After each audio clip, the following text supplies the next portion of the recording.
Capítulo 60 de Lo que el viento se llevó. Algo iba mal en el mundo, algo sombrío y terrible que lo penetraba todo como una densa niebla que se espesaba alrededor de Scarlett. Este malestar era aún más profundo que el causado por la muerte de Bonnie, porque ahora la primera e insoportable angustia se iba desvaneciendo en la resignación por su pérdida. Sin embargo, la horrible sensación de que se avecinaba un desastre persistía, como si algo negro y encapuchado estuviera a su lado, como si el suelo se transformara en arena movediza bajo sus pies. Nunca hasta entonces había conocido esta clase de miedo. Toda su vida sus pies habían estado firmemente asentados en el sentido común, y las únicas cosas que había temido fueron aquellas que podía ver: heridas, hambre, miseria, pérdida del amor de Ashley. Ella, que nunca había buscado la razón de las cosas, procuraba ahora analizarlas, pero sin éxito. Había perdido a su hija predilecta, pero esto podía soportarlo como había soportado otras pérdidas abrumadoras. Tenía salud, tenía tanto dinero como podía desear, tenía a una Ashley, aunque lo veía cada vez menos en aquellos días. Hasta la tensión que había existido entre ellos desde el día de la desgraciada fiesta de Melanie no la molestaba ya, porque sabía que pasaría. No, su temor no era al dolor, al hambre ni a la pérdida del amor. Tales temores nunca la habían abatido como este sentimiento de malestar, este fastidioso temor que era extrañamente parecido al que había sentido en su antigua pesadilla, una espesa y envolvente niebla a través de la cual corría, con el corazón saltándole del pecho como una niña perdida buscando un puerto de refugio invisible para sus ojos. Recordaba que Red había sido siempre capaz de hacerla sonreír y reír de sus temores. Recordaba la protección de su bronceado pecho y de sus fuertes brazos, y por eso se volvió hacia él con ojos que por primera vez lo veían desde hacía varias semanas. El cambio que pudo ver en él la dejó estupefacta. Aquel hombre ahora no iba a reírse de ella, pero tampoco iba a tranquilizarla. Durante algún tiempo después de la muerte de Bonnie, Scarlett había estado demasiado ofendida con él, demasiado preocupada por su propio dolor, para hacer algo más que hablarle cortésmente delante de los criados. Había estado demasiado ocupada recordando el ruido de las ligeras carreras de Bonnie y su sonora risa para pensar que él también debía de estar acordándose con dolor aún mayor que el suyo. Durante aquellas semanas se había encontrado y hablado tan cortésmente como extraños que se encuentran entre las impersonales paredes de un hotel, compartiendo el mismo techo, la misma mesa, pero sin compartir nunca los unos los pensamientos de los otros. Ahora que se encontraba asustada y sola, habría roto esa barrera si hubiera podido, pero se encontró con que él la mantenía a distancia, como si quisiera no tener con ella palabras que pasaran a la superficie. Ahora que el enfado se desvanecía, deseaba decirle que no lo consideraba culpable de la muerte de Bonnie.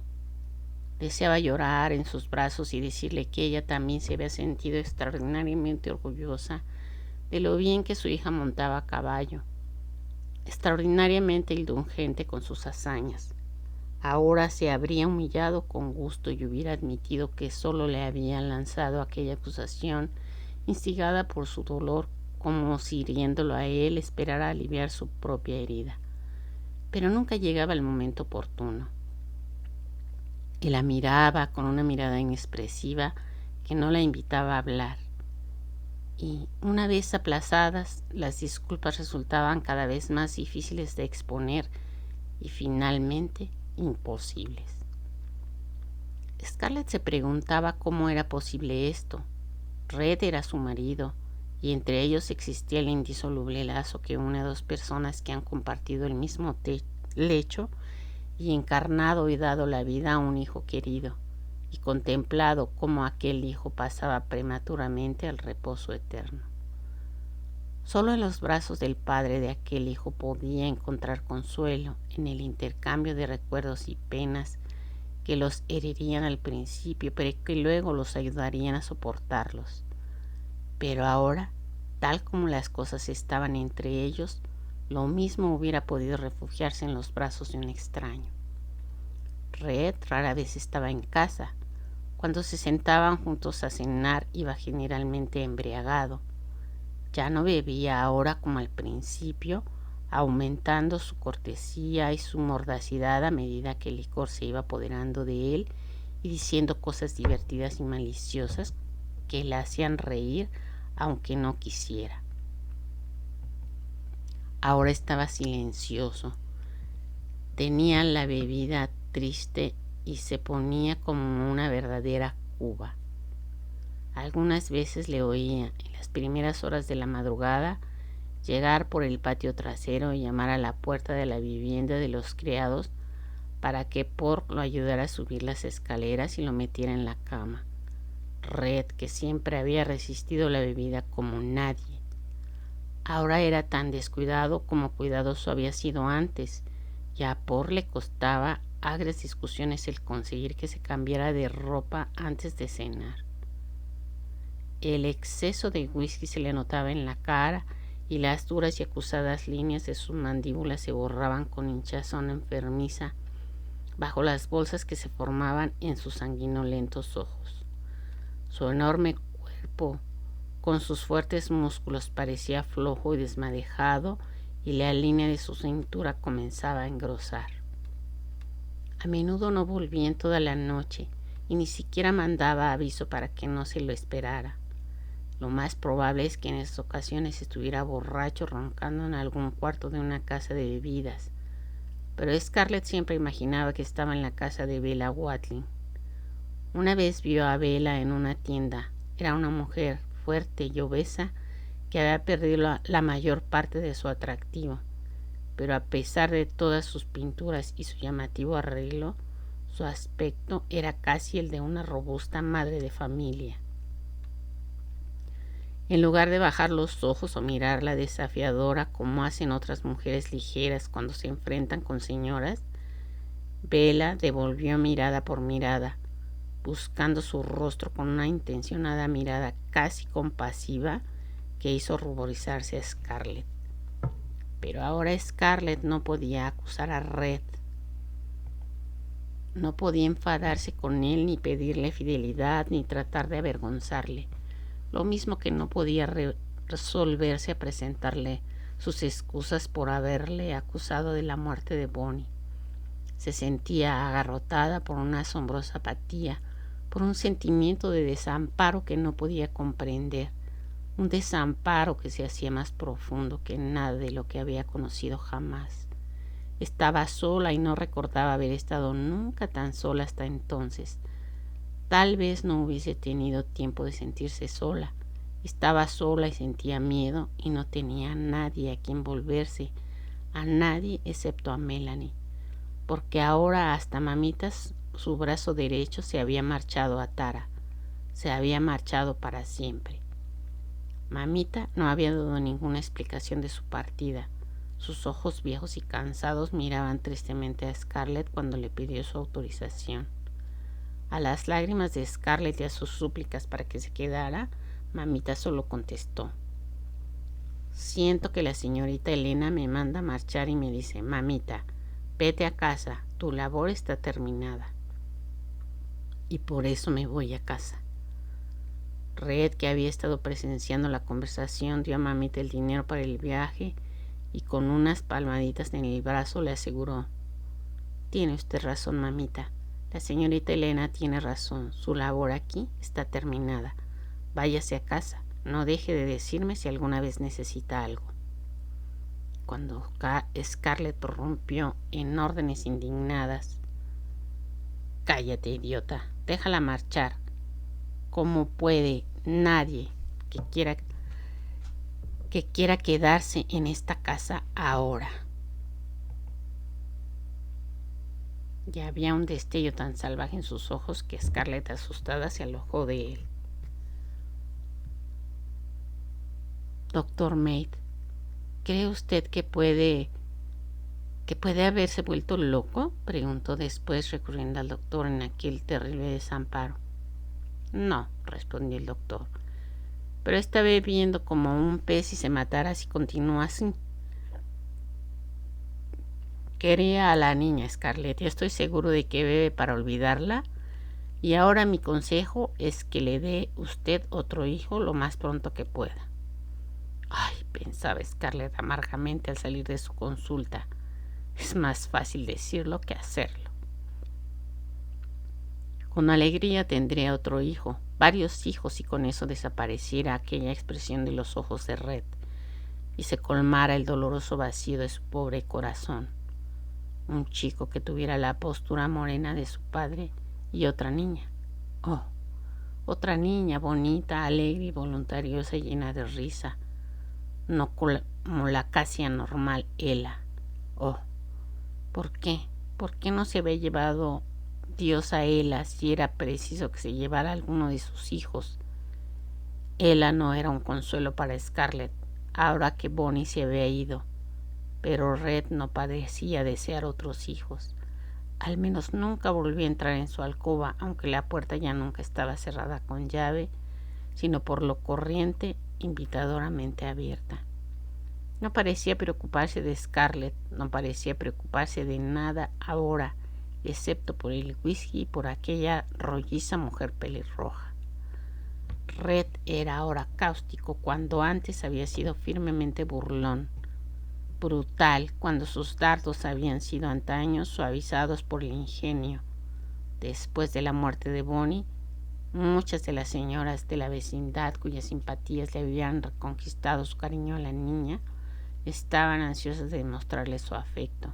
Lo paraban en la calle para manifestarle su pésame y le hablaban desde sus jardines diciéndole que comprendían su dolor. Pero ahora que Bonnie y la razón de sus buenas maneras se había ido, las maneras se fueron también.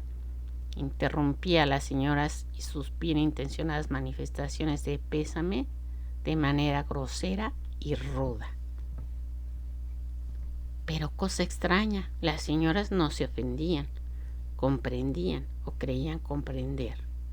Cuando volvía al anochecer tan embriagado que casi no podía sostenerse sobre el caballo, mirando ceñudo a los que le hablaban, las señoras decían: pobrecillo, y redoblaban sus esfuerzos para ser cariñosas y amables. Le daban mucha lástima del pobre hombre, con el corazón destrozado, y que volvía a casa para no encontrar consuelo mejor que Scarlett. Todo el mundo sabía lo fría y sin corazón que era Scarlett. Todo el mundo se indignaba ante la facilidad con que se había repuesto de la muerte de Bonnie, sin darse cuenta o sin querer dársela del esfuerzo que se escondía tras la aparente conformidad. Red tenía la más tierna simpatía de toda la ciudad y ni lo sabía ni le importaba. Scarlett tenía todas las antipatías y por una vez hubiera recibido con agradecimiento el afecto de sus antiguos amigos. Ahora ninguno de los antiguos conocidos visitaba a Scarlett excepto tía Pitty, Melanie y Ashley. Solo los amigos de última hora venían en sus elegantes coches a visitarla, deseosos de mostrarle su simpatía, ansiosos de entretenerla con el chismorreo a propósito de otros amigos también nuevos que no le interesaban en absoluto.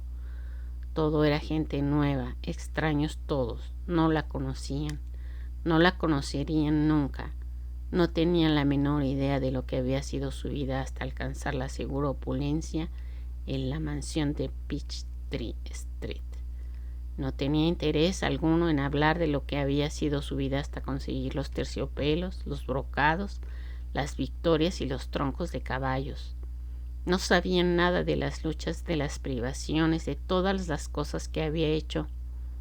Esta casa tan hermosa y los vestidos tan lujosos y la plata y las reuniones. Ellos no lo sabían, no les importaba.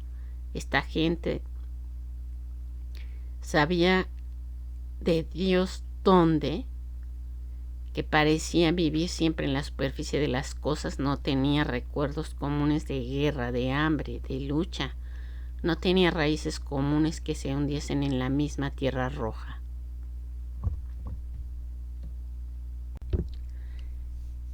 En su soledad le hubiera gustado pasar las veladas con Maribela o con Fanny, o la señora Elsing o la señora Whiting, o hasta con la terrible y batalladora señora Merriweather o la señora Bonnell, o cualquier otra de sus antiguas amigas y vecinas, porque ellas sí sabían. Habían conocido la guerra y el terror y el fuego, y habían visto a personas amadas desaparecer antes de tiempo. Habían pasado hambre, habían vivido con el lobo en la puerta y habían levantado su fortuna de las ruinas. Hubiera sido un alivio el sentarse al lado de Maribela, recordando que Maribela había enterrado un hijo muerto en la loca huida ante Sherman. Le habría consolado la presencia de Fanny, sabiendo que ella y Fanny habían perdido ambos sus maridos en los duros días de la ley marcial. Habría habido un placer amargo en reír con la señora Elsing, recordando el rostro de la anciana señora mientras fustigaba a su caballo a través de 5 puntos, el día de la caída de Atlanta, con su botín cogido de los almacenes de intendencia, dando tumbos en el coche. Sería agradable comparar sus historias con las de la señora Merriweather, que ahora, tranquila con la marcha de la panadería, diría: ¿se acuerda qué mal estaban las cosas inmediatamente después de la rendición? ¿Se acuerda usted cuando no sabíamos de dónde nos vendrían el próximo par de zapatos? Y mírenos ahora. Sí, hubiera sido agradable. Ahora comprendía por qué, cuando 2 exconfederados se encontraban, hablaban de la guerra con tanto alivio, con orgullo, con nostalgia. Aquellos días habían probado su corazón, pero habían salido honrosamente de ellos. Eran veteranos. Ella era veterana también, pero no tenía camaradas con quienes recordar las batallas. Oh, volver a encontrarse entre su gente, aquella gente que había sufrido las mismas cosas y sabía cómo hieren. Oh, qué parte tan grande de uno mismo constituía. Pero, de un modo u otro, aquella gente se había deslizado fuera de su vida. Scarlett se daba cuenta de que ella había tenido la culpa. Nunca le había preocupado hasta ahora que Bonnie había muerto y que ella estaba sola y que tenía miedo y que veía frente a ella, al otro lado de la mesa, brillantemente iluminada, a un desconocido borracho como una cuba que se desmoronaba ante sus ojos. Fin del capítulo 60.